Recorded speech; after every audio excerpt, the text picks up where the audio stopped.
Com vocês, o AlvoCast. Fala, galera. E aí, cara, como é que vocês estão? Estamos aqui hoje para mais um, graças a Deus, AlvoCast.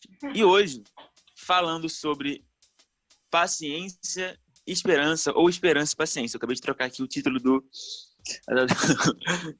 vídeo, mas né, não altero o resultado. Eu estou aqui com nosso líder, Lucas. Fala, gente. E nossa amadíssima Tati. Olá, gente, tudo bem? Prazer aqui estar com vocês mais uma vez. Então aqui eu, né? Vocês acho que já conhecem, se não tiverem esquecido o meu nome durante a quarentena. Sou o Pedro. Então todo mundo aqui já faz parte do nosso cast, da nossa equipe, da nossa staff do Alvoroço, que sou eu, o Lucas, a Tati, sobre paciência e esperança. Então, gente, primeira questão, né, que eu me faço e faço para vós. Nesse momento que a gente tem vivido aí, eu até comentei um dia esses dias nas redes sociais, que eu acho que esse ano é um ano histórico, né? Porque a gente está vivendo uma pandemia que vai ser estudada e falada anos após, que vai provavelmente mudar as coisas quando acabar, né? Já está mudando alguma coisa, o mundo não vai ser mais o mesmo depois disso, né? Nem as pessoas. E sem falar de outras coisas que estão ocorrendo no meio político, e não só no Brasil, mas no mundo todo, né? Mas essa semana agora que a gente está gravando aqui. Então, assim, é um tempo de muitas tragédias, muitas histórias tristes.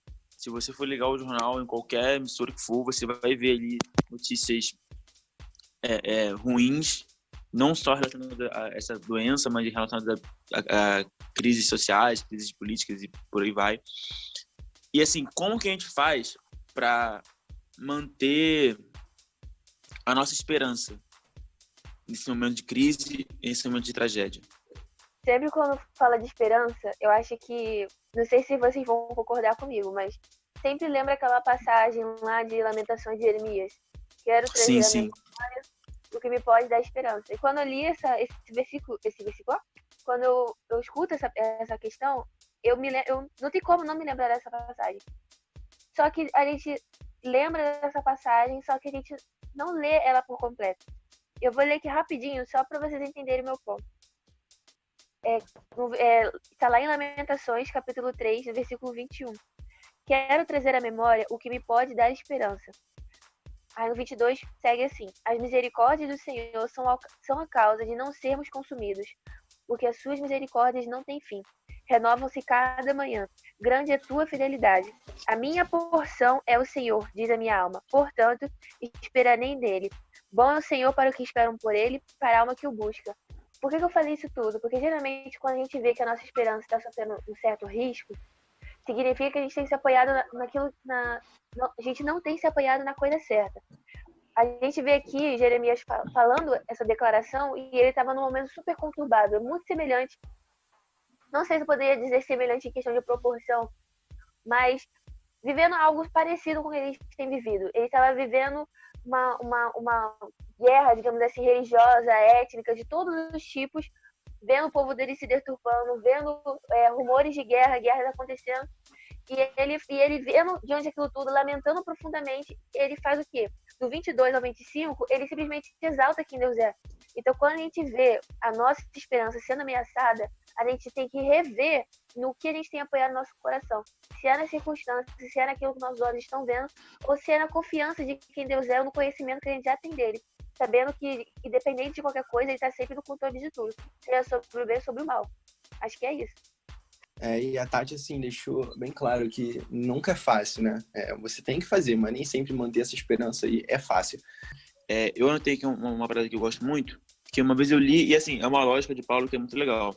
Ele fala em Romanos 8:24, né? Assim, em síntese, ele diz que esperança que se vê não é esperança, né? Porque se eu vejo, então como que eu espero?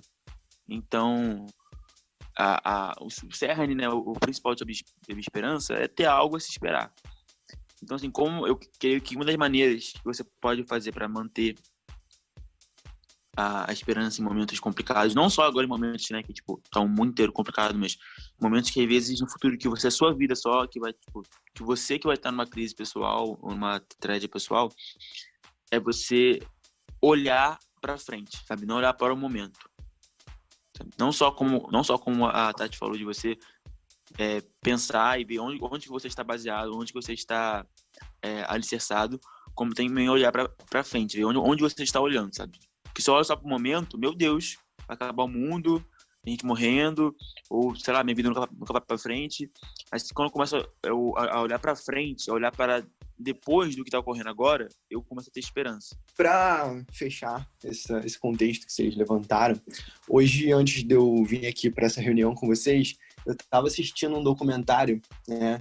Documentário é sempre um tédio, né? Mas esse eu gostei, que foi um documentário sobre a Guerra dos 6 Dias. E para quem não sabe, foi uma guerra que Israel se meteu, né, há pouco tempo atrás, foi no século passado, no século XX, recente. E nessa guerra aconteceram algumas coisas que eu consigo tirar muitas verdades da palavra de Deus, por incrível que pareça, em um evento como esse. E eu quero fazer uma ligação de tudo que Israel viveu nessa guerra com o que está escrito em Jeremias 29. Porque tem tudo a ver, gente. Por exemplo, Israel, ele estava cercado de países árabes, em resumo foi isso, que queriam o território de Israel, que é considerado para eles também uma terra santa. Todo mundo considera Israel uma terra santa, meu Deus. E esses povos, eles se juntaram contra Israel, formaram uma aliança para poder tirar Jerusalém do controle dos judeus. Só que Israel ele estava na desvantagem nessa guerra.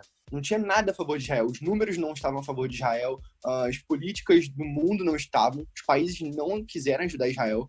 Ele pediu ajuda aos Estados Unidos, aos países da Europa, e eles se posicionaram como neutros. Ou seja, Israel ficou sozinha contra mais de 4 países árabes, incluindo a Síria e o Egito. E aí, cara, Israel venceu essa guerra, por incrível que pareça. E ele só venceu porque aconteceram diversas coisas que, na minha opinião, eu considero como milagres que favoreceram Israel ter vencido. Para vocês terem uma noção, só um exemplo de um caso. Israel entrou no território egípcio para bombardear os aviões que estavam lá, que eram aviões inimigos, e os egípcios eles tinham a melhor artilharia de terra-ar para derrubar aviões israelenses, aviões que invadissem. E os aviões de Israel, cara, eram aviões de papel para aquela época, eram horríveis. E não tinha nada a favor de Israel, como eu havia dito, e mesmo assim Israel conseguiu entrar e bombardear os aviões egípcios ainda no chão, porque os egípcios não conseguiram detectar os israelenses chegando. Cara, para mim, eu não sei para vocês, mas isso é um milagre. E existem vários estudiosos falando que isso não é normal acontecer. E aí eu falei de Jeremias 29, porque lá está escrito o seguinte: porque eu bem sei os pensamentos que têm a vosso respeito, diz o Senhor, pensamentos de paz e não de mal, para vos dar o fim que esperais. Esse versículo é famoso. E o que ele tem a ver com uma guerra? Bom, Israel nesse momento, para quem não sabe o contexto, Israel estava num exílio, né? O povo judeu estava exilado na Babilônia, e Jeremias ele enviou uma carta para o povo que estava lá, e uma carta que nesse momento fala de esperança. Logo Jeremias, que o tempo inteiro estava mandando cartas falando para os líderes, para os sacerdotes, para outros profetas que Israel estava ferrada, né, se eles não seguissem os caminhos do Senhor. Agora Jeremias está falando para Israel que há esperança. E uma coisa que eu aprendo aqui da parte de Deus, cara, é que mesmo para Israel, que é um povo tão rebelde, vocês sabem disso, é um povo que às vezes eu me identifico. Quem não se identifica como Israel aqui? Muitas vezes. Há esperança. Né? Mesmo em guerras, onde parece que você está sozinha, mesmo no exílio, parece que o Deus de Israel, que é o nosso Deus também, graças a Jesus, nos dá a capacidade de ter esperanças em situações tão absurdas, sabe? No exílio, numa guerra, e também no que a gente está vivendo atualmente. Vocês concordam? Não, cara, sim, com certeza, entendeu?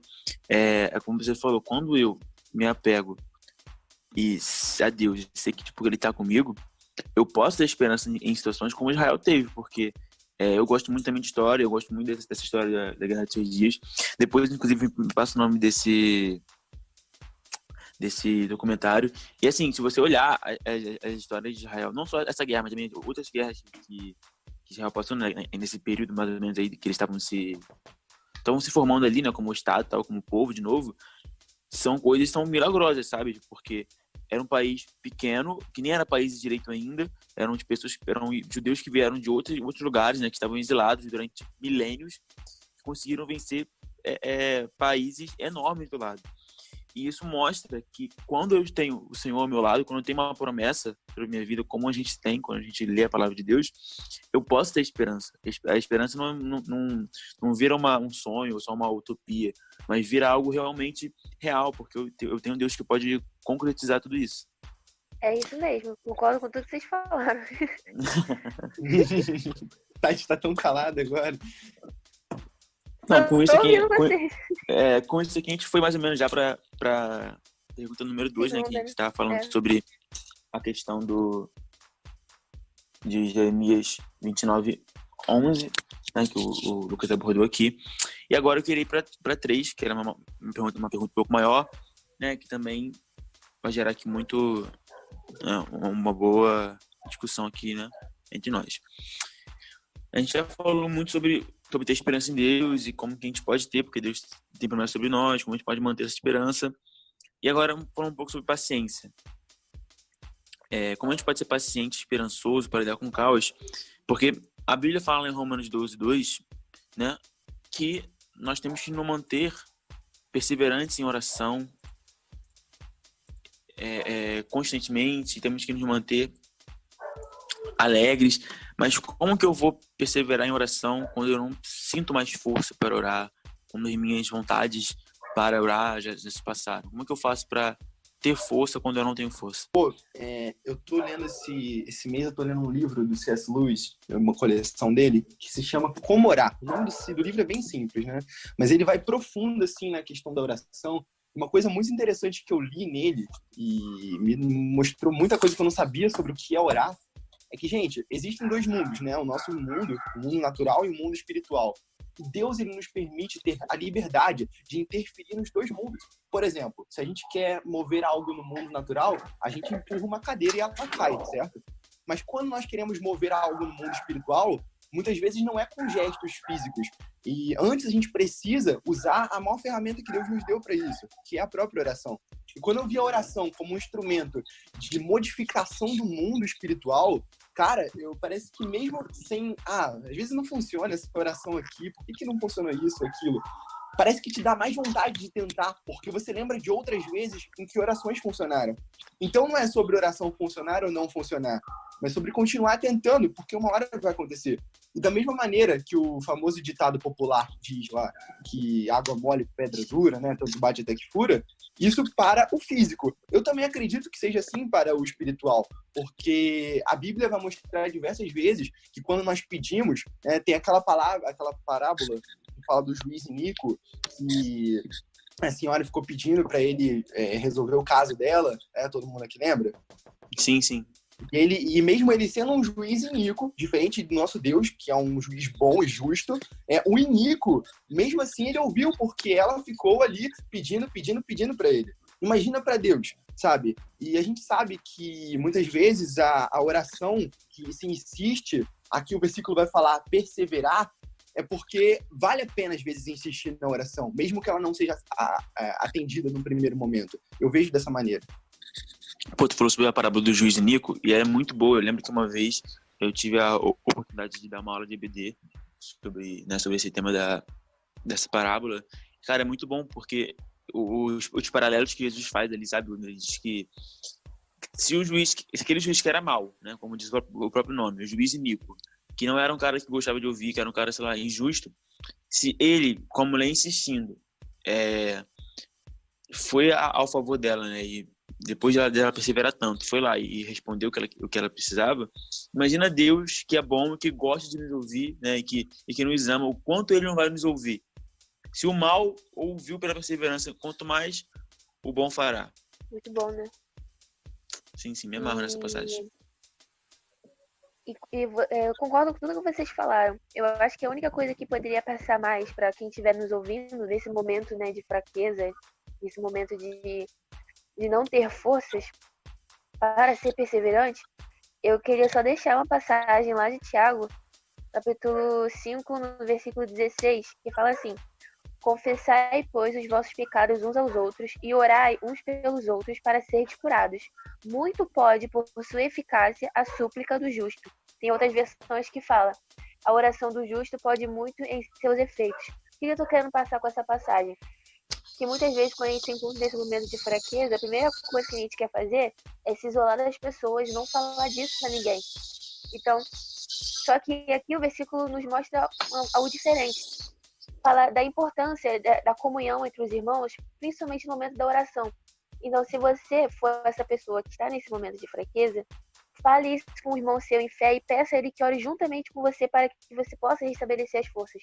Porque, como diz o próprio versículo, muito pode, por sua eficácia, a súplica do justo. Para que você possa redobrar o seu ânimo, para que seu espírito volte a ficar forte. E fazendo um complemento também com o que o Lucas falou, na questão de você continuar orando, mesmo que aparentemente você não esteja vendo nada, que a partir desse versículo você seja o seu próprio intercessor, sabe? Leve essa questão em oração e não tenha reserva de falar disso, que você está fraco, que você não tem forças para orar. Assim como Davi, ele encontrava Deus no lamento dele, a gente tem que encontrar Deus no nosso lamento também. Da mesma forma como ele estava triste, abatido e fraco, ele orava, a gente tem que aprender a ser assim também. Que a gente possa encontrar Deus no nosso lamento, entendeu? Pedir forças a ele, e principalmente nesse momento de lamento. Não nos fecharmos no nosso mundo, ou simplesmente desistirmos de orar, porque tem muita coisa em jogo. E uma coisa, Pedro, é que essa quarentena parece que ela veio para mal, mas por incrível que pareça, a quarentena ela te prende exatamente no lugar onde Deus disse que te encontraria. Rapaz, a palavra não diz que entra no teu quarto e fecha a tua porta. Onde que a quarentena te prende? Fala para mim. No santuário que Deus preparou para essa nova aliança. Então, o inimigo, até que ele tente essa forma de te prender dentro de casa, às vezes impossibilitar você de visitar um irmão, de fisicamente estar congregando com a igreja, você ainda está na presença de Deus. Não tem como. O Salmo 139 vai falar que ainda que eu suba aos céus, ainda que eu vá até o inferno, tá lá, cara, escrito. Deus, ele vai me encontrar lá. Então, eu vejo que essa quarentena não é nem de perto um motivo para me afastar de Deus, nem da oração, né? Que é a forma de contato terra-céu, céu e terra. E é por isso que a gente não pode parar e devemos perseverar a todo momento. Amém. Amém. Então, gente, agora só pra gente... Quer falar mais algo sobre isso, ou, Tatiane? Sobre a questão da oração, de ter força e tal? Já consegui concluir tudo. Como você estava falando, Lucas, sobre isso de a gente tá preso, né, assim, no nosso santuário, no nosso quarto, na nossa casa, diante de Deus, é algo que vai gerar na gente muitas questões e vai colocar a gente muito, tipo, de frente a nós mesmos, sabe? Porque tem uma música que eu gosto muito, que é daquele cantor Estevão Queiroga. Vocês conhecem ele?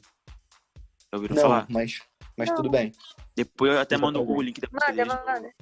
no nosso grupo, né? Depois, quem estiver ouvindo aí, pesquisa. Estevão Queiroga, Quem Sou Eu? E aí, na música, ele fala Quem Sou Eu? E ele vai tratando no clipe. O clipe também é muito bom de ver, né? Chega a te dar um pouco de medo, assim, porque é bem, né, muito explícita a forma como ele trabalha as coisas. Ele vai falando sobre quem nós somos quando não há ninguém vendo. Quem nós somos quando não há câmeras, quando não há opinião das pessoas, quando não há o outro, né? Quem sou eu quando não há o outro ali me observando, me julgando? Então, às vezes, esse momento que a gente está passando, claro que, né, é ruim, é negativo, mas a gente pode tirar boas lições e crescer de alguma forma, porque vai nos colocar contra nós mesmos, sabe? Vai colocar o Pedro contra o Pedro. Porque não vai ter mais ninguém para olhar. Vai Profundo, igual o mar vermelho. Vai colocar a Tati contra a Tati. E ontem eu tava indo dormir, eu tava lendo a Bíblia e eu comecei a orar a Deus, chorando assim, pedindo o Senhor ajuda para poder passar por esse momento da melhor forma, para poder resolver o que eu tenho tido como problemas. E eu só pedi isso: Senhor, me ajuda. E hoje eu acordo, né? Eu tenho aquele aplicativo da Bíblia do YouVersion, que é muito bom, inclusive. Muito bom. Agora tem até uns videozinhos que eles mandam sobre cada texto do dia. E aí, qual foi o texto do dia de hoje? Foi um texto de Isaías 41, versículo 13, que diz assim: Porque eu, o Senhor, teu Deus, te tomo pela minha mão direita e te digo, não temas, que eu te ajudo. Mas então, claro, assim, foi algo que né? mais claro, assim, não tem como ser mais claro do que isso. Porque eu olhei e falei, cara, tô até agora um pouco sem acreditar, porque foi algo que eu não imaginava. Eu até olhei, pô, cara, esse aqui é o de hoje mesmo, não é o de ontem, não, mas é o de hoje. Então, assim, o Senhor está conosco, sabe? Esse texto é muito legal. Olha o que Deus fala: não temas, eu te pego pela sua mão direita e eu te ajudo, cara. Olha isso, Deus falando isso pra gente. Então você que está aí em casa, não temas, sabe? Porque o Senhor te toma pela mão direita dele, ele te ajuda. Mantenha seu foco, seu coração nele e entregue para ele sua mão, né? Estenda para ele sua mão para que ele possa te guiar e te ajudar durante isso. Eu estava vendo um vídeo também sobre isso, sobre esse texto no aplicativo. Eram 2 pastores falando e a pastora falava assim, que uma vez ela estava com a netinha dela no playground, né, ali perto da casa dela, e ela tinha que subir no escorrega alto, mas ela estava com medo, porque só ia criança alta lá, só crianças grandes. E ela tava com medo de ir. Aí ela pegou a mão da netinha e falou: eu te levo até lá, não tem medo, não fica com medo não, eu te levo até lá. E ela foi e segurou a mão da netinha dela até ela subir assim no escorrega e desceu com ela também de mão dada. E ela falou: pô, cara, nesse momento eu entendi esse texto. Então, seja como essa criança foi com a avó dela, seja assim com Deus, sabe? E Pedro, peça pra ele o que você precisa. E Pedro, uma coisa interessante também sobre esse trecho da Bíblia que você falou, de Romanos 12, é que a carta, na verdade a epístola de Romanos, ela foi escrita por Paulo em Corinto, mas dedicada à igreja que está em Roma, né? E o que acontecia em Roma naquela época, nós sabemos que não era fácil ser cristão naquela época em Roma, que era o coração do Império Romano. Então, se você desse bobeira, você ia parar na boca do gatinho, né? Que era grande, do tigre. E, cara, ser crente naquela época era você se esconder, era você pregar escondido. Rolava uma quarentena, assim, velada, de outra maneira. Vocês conseguem enxergar? E essa palavra, ela nunca foi tão aplicável na vida prática quanto agora, onde ele vai falar: alegrai-vos na esperança, sede paciente na tribulação, e como você falou, perseverai na oração. E tem 3 verbos aí, né? Se a gente parar para prestar atenção, o primeiro deles é alegrai-vos. Alegrai. É o verbo ser, né? Tá como sede. E o terceiro é perseverai. E se a gente separar esses 3 verbos, eles meio que cobrem muitas áreas da nossa vida. O primeiro, alegrai-vos, vai falar dos nossos sentimentos conosco, né? Para a gente se alegrar com nós mesmos. O segundo é o ser paciente, vai falar do nosso caráter, né? Da nossa paciência conosco também. E o terceiro vai falar da nossa relação com Deus, que é a perseverança da oração, que a Tati já falou muito bem, que você também falou, né? Mas esses 3 verbos, cara, é como se eles resumissem.